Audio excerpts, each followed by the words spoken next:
Peter Pan by JM Barrie. Chapter 3. Come away, come away. For a moment after Mr. and Mrs. Darling left the house, the night lights by the beds of the three children continued to burn clearly. They were awfully nice little night lights, and one cannot help wishing that they could have kept awake to see Peter. But Wendy's light blinked and gave such a yawn that the other two yawned also, and before they could close their mouths all the three went out. There was another light in the room now, 1,000 times brighter than the night lights, and in the time we have taken to say this it had been in all the drawers in the nursery, looking for Peter's shadow, rummaged the wardrobe, and turned every pocket inside out. It was not really a light. It made this light by flashing about so quickly, but when it came to rest for a second you saw it was a fairy, no longer than your hand, but still growing. It was a girl called Tinker Bell, exquisitely gowned in a skeleton leaf, cut low and square, through which her figure could be seen to the best advantage. She was slightly inclined to embonpoint.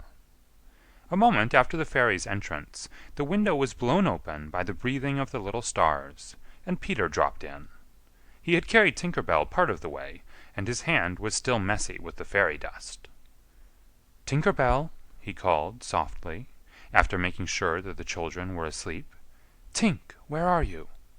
She was in a jug for the moment, and liking it extremely. She had never been in a jug before.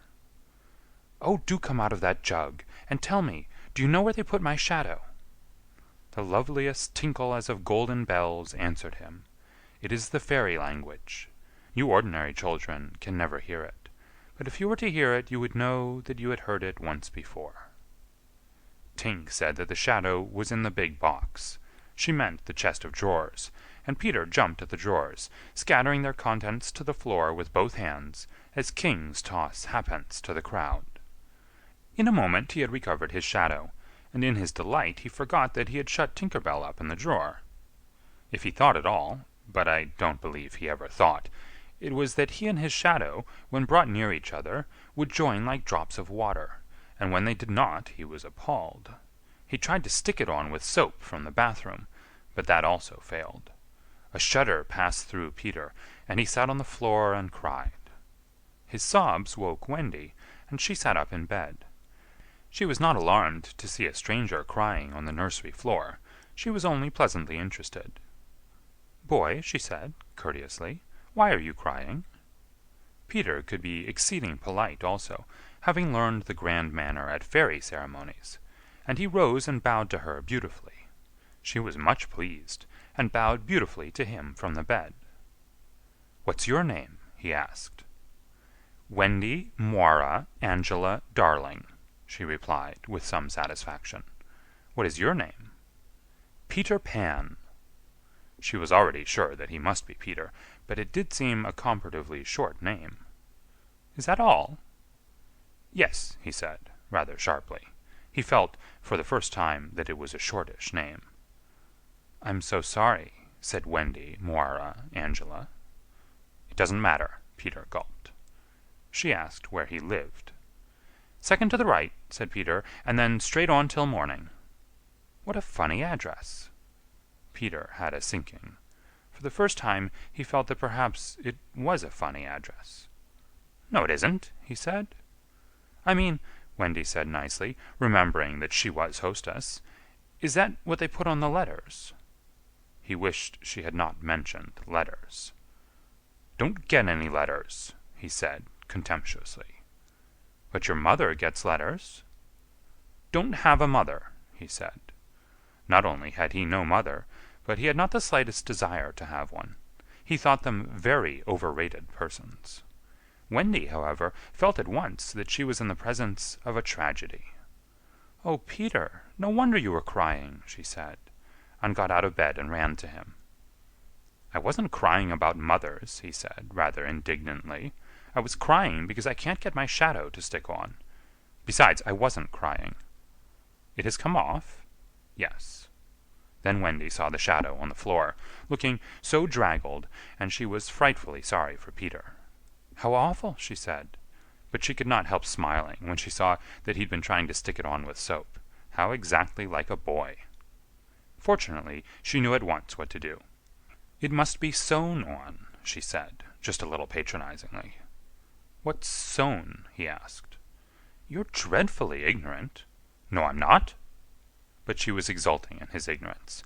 "I shall sew it on for you, my little man," she said, though he was tall as herself, and she got out her housewife and sewed the shadow onto Peter's foot. "I dare say it will hurt a little," she warned him. "Oh, I shan't cry," said Peter, who was already of the opinion that he had never cried in his life, and he clenched his teeth and did not cry, and soon his shadow was behaving properly, though still a little creased. "Perhaps I should have ironed it," Wendy said, thoughtfully, but Peter, boylike, was indifferent to appearances, and he was now jumping about in the wildest glee. Alas, he had already forgotten that he owed his bliss to Wendy. He thought he'd attached the shadow himself. "How clever I am!" he crowed rapturously. "Oh, the cleverness of me!" It is humiliating to have to confess that this conceit of Peter was one of his most fascinating qualities. To put it with brutal frankness, there never was a cockier boy. But for the moment Wendy was shocked. "You conceit!" she exclaimed, with frightful sarcasm. "Of course I did nothing." "You did a little," Peter said, carelessly, and continued to dance. "A little?" she replied, with hauteur. "If I am no use, I can at least withdraw." And she sprang in the most dignified way into bed, and covered her face with the blankets. To induce her to look up, he pretended to be going away, and when this failed, he sat on the end of the bed, and tapped her gently with his foot. "Wendy," he said, "don't withdraw. I can't help crowing, Wendy, when I'm pleased with myself." Still she would not look up, though she was listening eagerly. "Wendy," he continued, in a voice that no woman has ever yet been able to resist, "Wendy, one girl is more use than 20 boys." Now Wendy was every inch a woman, though there were not very many inches, and she peeped out of the bedclothes. "Do you really think so, Peter?" "Yes, I do." "I think it's perfectly sweet of you," she declared, "and I'll get up again," and she sat with him on the side of the bed. She also said she would give him a kiss if he liked, but Peter did not know what she meant, and he held out his hand expectantly. "Surely you know what a kiss is?" she asked, aghast. "I shall know when you give it to me," he replied, stiffly, and not to hurt his feeling, she gave him a thimble. "Now," said he, "shall I give you a kiss?" And she replied with a slight primness, "If you please." She made herself rather cheap by inclining her face toward him, but he merely dropped an acorn button into her hand. So she slowly returned her face to where it had been before, and said nicely that she would wear his kiss on the chain around her neck. It was lucky that she did put it on that chain, for it was afterwards to save her life. When people in our set are introduced, it is customary for them to ask each other's age, and so Wendy, who always liked to do the correct thing, asked Peter how old he was. It was not really a happy question to ask him. It was like an examination paper that asks grammar, when what you want to be asked is Kings of England. "I don't know," he replied uneasily, "but I am quite young." He really knew nothing about it. He had merely suspicions, but he said at a venture, "Wendy, I ran away the day I was born." Wendy was quite surprised, but interested, and she indicated in the charming drawing-room manner, by a touch on her nightgown, that he could sit nearer her. "It was because I heard father and mother," he explained, in a low voice, "talking about what I was to be when I became a man." He was extraordinarily agitated now. "I don't want ever to be a man," he said with passion. "I want always to be a little boy and to have fun. So I ran away to Kensington Gardens and lived a long, long time among the fairies." She gave him a look of the most intense admiration, and he thought it was because he had run away, but it was really because he knew fairies. Wendy had lived such a home life that to know fairies struck her as quite delightful. She poured out questions about them, to his surprise, for they were rather a nuisance to him, getting in his way and so on, and indeed he sometimes had to give them a hiding. Still, he liked them on the whole, and he told her about the beginning of fairies. You see, Wendy, when the first baby laughed for the first time, its laugh broke into 1,000 pieces, and they all went skipping about, and that was the beginning of fairies. Tedious talk, this, but being a stay-at-home, she liked it. And so, he went on good-naturedly, there ought to be one fairy for every boy and girl. Ought to be, isn't there? No. You see, children know such a lot now, they soon don't believe in fairies, and every time a child says, "I don't believe in fairies," there is a fairy somewhere that falls down dead. Really, he thought, they had now talked enough about fairies, and it struck him that Tinker Bell was keeping very quiet. "I can't think where she's gone to," he said, rising, and he called Tink by name. Wendy's heart went flutter with a sudden thrill. "Peter," she cried, clutching him, "you don't mean to tell me that there's a fairy in this room?" "She was here just now," he said a little impatiently. "You don't hear her, do you?" And they both listened. "The only sound I hear," said Wendy, "is like a tinkle of bells." "Well, that's Tink. That's the fairy language. I think I hear her too." The sound came from the chest of drawers, and Peter made a merry face. No one could ever look quite so merry as Peter, and the loveliest of gurgles was his laugh. He had his first laugh still. "Wendy," he whispered gleefully, "I do believe I shut her up in the drawer." He let poor Tink out of the drawer, and she flew about the nursery screaming with fury. "You shouldn't say such things," Peter retorted. "Of course I'm very sorry, but how could I know you were in the drawer?" Wendy was not listening to him. "Oh, Peter," she cried, "if she would only stand still and let me see her." "They hardly ever stand still," he said. But for one moment Wendy saw the romantic figure come to rest on the cuckoo clock. "Oh, the lovely!" she cried, though Tink's face was still distorted with passion. "Tink," said Peter amiably, "this lady says she wishes you were her fairy." Tinker Bell answered insolently. "What does she say, Peter?" He had to translate. "She is not very polite. She says you are a great ugly girl, and that she is my fairy." He tried to argue with Tink. "You know you can't be my fairy, Tink, because I am a gentleman, and you are a lady." To this Tink replied in these words, "You silly ass!" and disappeared into the bathroom. "She's quite a common fairy," Peter explained apologetically. "She's called Tinker Bell because she mends the pots and kettles." They were together in the armchair by this time, and Wendy plied him with more questions. "If you don't live in Kensington Gardens now—" "Sometimes I do, still." "But where do you live mostly now?" "With the lost boys." "Who are they?" "They are the children who fall out of their perambulators when the nurse is looking the other way. If they are not claimed in 7 days, they are sent far away to the Neverland, to defray expenses. I'm captain." "What fun it must be!" "Yes," said cunning Peter, "but we are rather lonely. You see, we have no female companionship."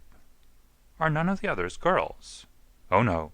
Girls, you know, are much too clever to fall out of their prams." This flattered Wendy immensely.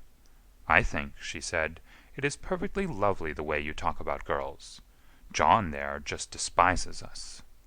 For reply, Peter rose and kicked John out of bed, blankets and all. One kick. This seemed to Wendy rather forward for a first meeting, and she told him with spirit that he was not captain in her house. However, John continued to sleep so placidly on the floor that she allowed him to remain there. "And I know you meant to be kind," she said, relenting, "so you may give me a kiss." For the moment she had forgotten his ignorance about kisses. "I thought you would want it back," he said, a little bitterly, and offered to return her the thimble. "Oh dear," said the nice Wendy, "I don't mean a kiss. I mean a thimble." "What's that?" "It's like this." She kissed him. "Funny," said Peter, gravely. "Now, shall I give you a thimble?" "If you wish to," said Wendy, keeping her head erect this time. Peter thimbled her, and almost immediately she screeched. "What is it, Wendy?" "It was exactly as if someone were pulling my hair." That must have been Tink. I never knew her so naughty before. And indeed, Tink was darting about again, using offensive language. "She says she will do that to you, Wendy, every time I give you a thimble." "But why?" "Why, Tink?" Again Tink replied, "You silly ass!" Peter could not understand why, but Wendy understood, and she was just slightly disappointed when he admitted that he came to the nursery window not to see her, but to listen to stories. "You see, I don't know any stories. None of the lost boys knows any stories." "How perfectly awful," Wendy said. "Do you know," Peter asked, "why swallows build in the eaves of houses? It is to listen to the stories. Oh, Wendy, your mother was telling you such a lovely story." "Which story was it?" "About the prince who couldn't find the lady who wore the glass slipper." "Peter," said Wendy, excitedly, "that was Cinderella, and he found her, and they lived happily ever after." Peter was so glad that he rose from the floor, where they had been sitting, and hurried to the window. "Where are you going?" she cried, with misgiving. "To tell the other boys." "Don't go, Peter," she entreated. "I know such lots of stories." Those were her precise words, so there can be no denying that it was she who first tempted him. He came back, and there was a greedy look in his eyes now, which ought to have alarmed her, but did not. "Oh, the stories I could tell to the boys!" she cried, and then Peter gripped her and began to draw her toward the window. "Let me go!" she ordered him. "Wendy, do come with me and tell the other boys." Of course, she was very pleased to be asked, but she said, "Oh dear, I can't. Think of Mummy. Besides, I can't fly. I'll teach you." "Oh, how lovely to fly!" "I'll teach you how to jump on the wind's back, and then away we go." "Oh!" she exclaimed, rapturously. "Wendy, Wendy, when you are sleeping in your silly bed, you might be flying about with me, saying funny things to the stars." "Oh!" "And Wendy, there are mermaids." "Mermaids? With tails?" "Such long tails." "Oh!" cried Wendy, "to see a mermaid." He had become frightfully cunning. "Wendy," he said, "how we should all respect you." She was wriggling her body in distress. It was quite as if she were trying to remain on the nursery floor. But he had no pity for her. "Wendy," he said, the sly one, "you could tuck us in at night." "Ooh!" "None of us has ever been tucked in at night." "Oh!" And her arms went out to him. "And you could darn our clothes, and make pockets for us. None of us has any pockets." How could she resist? "Of course it's awfully fascinating," she cried. "Peter, would you teach John and Michael to fly, too?" "If you like," he said, indifferently, and she ran to John and Michael and shook them. "Wake up!" she cried. "Peter Pan has come, and he is to teach us to fly." John rubbed his eyes. "Then I shall get up," he said. Of course, he was on the floor already. "Hello," he said, "I am up." Michael was up by this time also, looking as sharp as a knife with 6 blades and a saw, but Peter suddenly signed silence. Their faces assumed the awful craftiness of children listening for sounds from the grown-up world. All was as still as salt. Then everything was right. No! Stop! Everything was wrong. Nana, who had been barking distressfully all the evening, was quiet now. It was her silence they had heard. "Out with the light! Hide! Quick!" cried John, taking command for the only time throughout the whole adventure. And thus, when Liza entered, holding Nana, the nursery seemed quite its old self, very dark, and you would have sworn you heard its 3 wicked inmates breathing angelically as they slept. They were really doing it artfully from behind the window curtains. Liza was in a bad temper, for she was mixing the Christmas puddings in the kitchen, and had been drawn from them, with a raisin still on her cheek, by Nana's absurd suspicions. She thought the best way of getting a little quiet was to take Nana to the nursery for a moment, but in custody, of course. "There, you suspicious brute," she said, not sorry that Nana was in disgrace. "They are perfectly safe, aren't they? Every one of the little angels sound asleep in bed. Listen to their gentle breathing." Here Michael, encouraged by his success, breathed so loudly that they were nearly detected. Nana knew that kind of breathing, and she tried to drag herself out of Liza's clutches. But Liza was dense. "No more of it, Nana," she said, sternly, pulling her out of the room. "I warn you if bark again, I shall go straight for master and missus and bring them home from the party, and then, oh, won't master whip you just!" She tied the unhappy dog up again. But do you think Nana ceased to bark?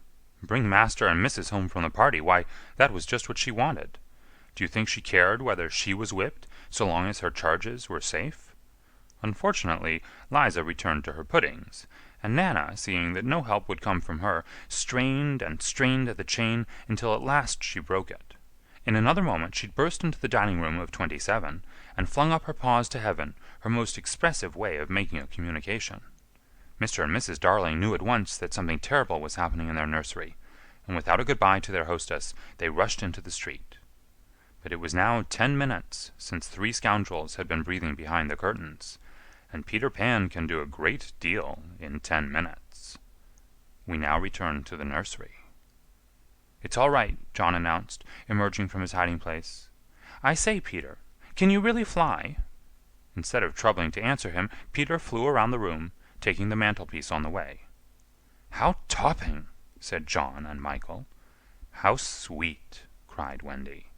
"Yes, I'm sweet, oh, I am sweet," said Peter, forgetting his manners again.